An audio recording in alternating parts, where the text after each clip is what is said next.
The store was buzzing with the usual morning rush, the soft hum of fluorescent lights, the rhythmic beeping of the register, and the chatter of customers weaving through aisles filled with snacks and soda cans. But beneath that ordinary chaos, something ugly simmered. An older man in a simple navy cap walked in quietly.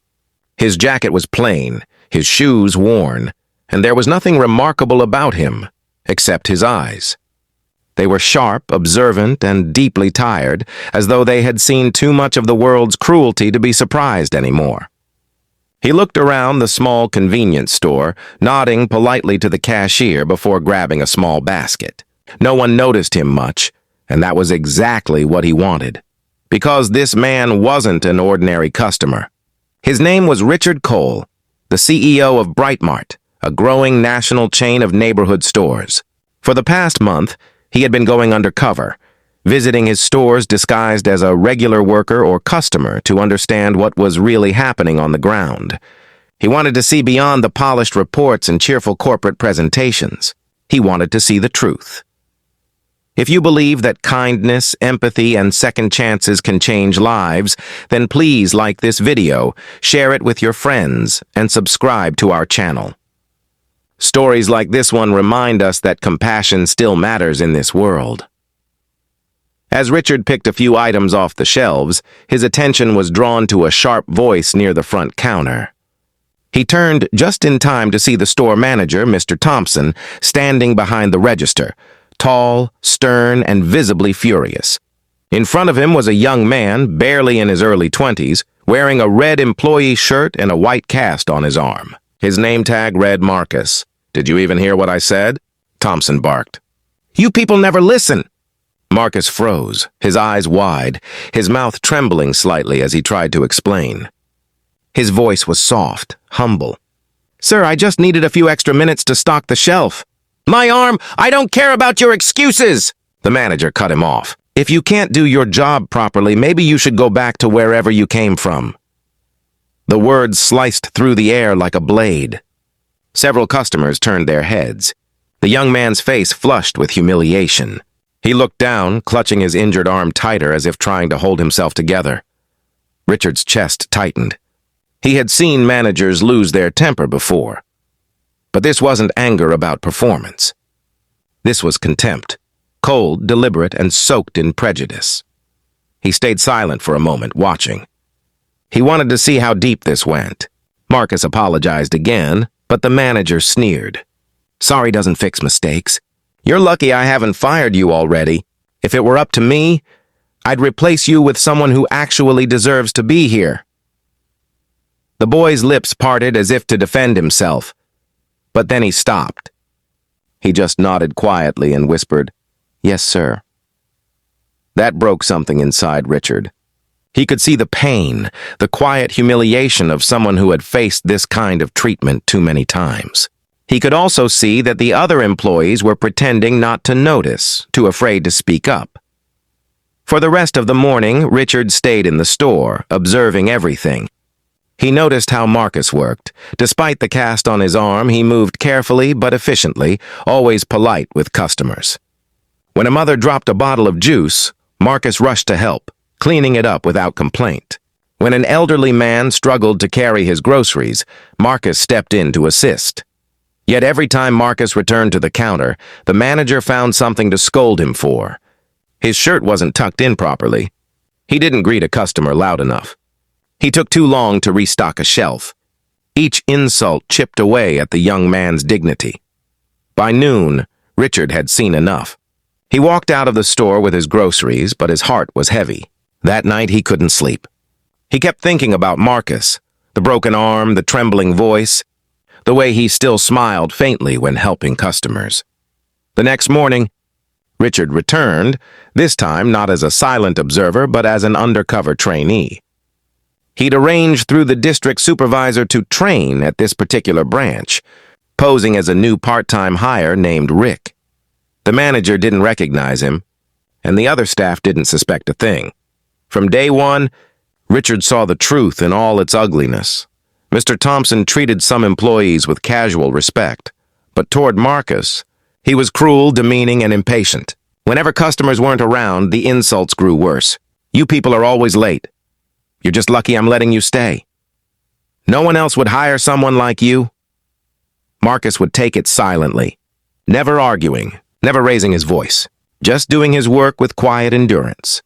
Over lunch one day, Richard finally got the chance to sit with him. The young man was eating a small sandwich, sitting alone in the break room. Richard sat beside him and asked gently, "How'd you hurt your arm, son?" Marcus looked surprised that someone cared enough to ask. "Car accident," he said quietly. "It happened 2 months ago. I used to work 2 jobs before that. Construction during the day and here at night. After the accident, I lost the construction job. So now this is all I've got." He smiled faintly, but it was the kind of smile that hid pain. "I just need to hold on a bit longer. My mom's medical bills. They're stacking up." Richard's throat tightened. "And your manager?" he asked softly. Marcus hesitated, then looked away. "He doesn't like me much, but it's fine. I just keep my head down. I can't afford to lose this job." That night, Richard sat in his car for a long time, staring out at the dimly lit store. He felt a mix of sadness and anger, not just at Thompson, but at himself. Because somewhere along the way, in his comfortable office, surrounded by reports and numbers, he had lost sight of the human faces behind his company. He decided to make things right. The next day, he arrived early, this time not in his undercover uniform, but in a crisp blue suit. The store staff froze as he walked in. The manager straightened up immediately, suddenly polite. "Good morning, sir. Can I help you?" Richard smiled faintly. "Yes," he said calmly. "I'm here to do a performance review." Mr. Thompson's face drained of color. The employees looked at each other in confusion. But Richard didn't waste time. He turned toward Marcus, who stood silently behind the counter, unsure of what was happening. "Marcus," Richard said kindly, "thank you for your hard work. I've been watching this store carefully for a few days now, and I've seen the kind of dedication you show, even when no one's watching." The boy looked stunned. "You've been watching me?" "Yes," Richard said. Then he turned to the manager. His tone shifted, firm, cold, and commanding. "And I've also seen how you treat your staff, especially this young man." The entire store went silent. Richard continued, his voice echoing through the aisles. "You've disrespected him publicly, humiliated him for his race, and made this workplace toxic. I don't tolerate discrimination in any form, in any Bright Mart location." Thompson's lips trembled.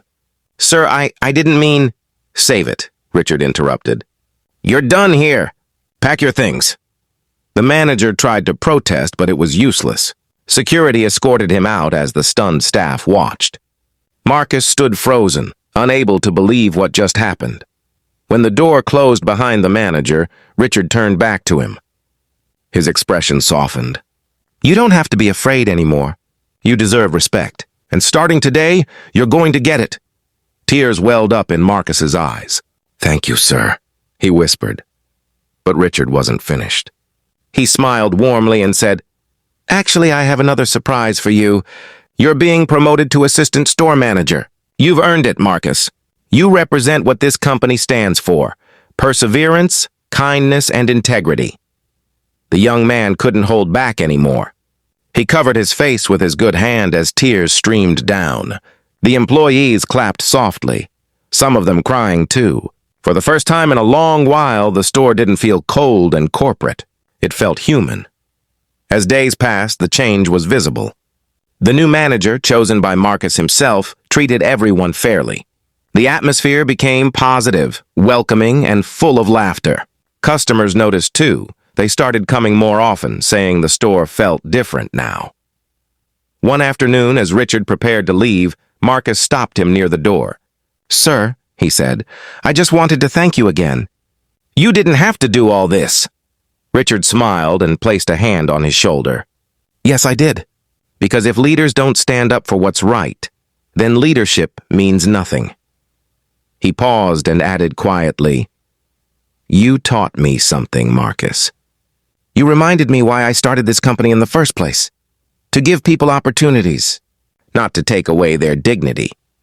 As he walked out of the store, the golden sunlight spilled through the glass doors, casting a warm glow over the shelves. For the first time in months, Richard felt peace. He had uncovered the truth, not just about one store, but about himself. He realized that true leadership isn't about profit margins or quarterly reports. It's about human hearts, the ones that keep showing up day after day, even when the world tries to break them. And sometimes, it takes seeing injustice up close to remember that power means nothing if it isn't used to protect the powerless.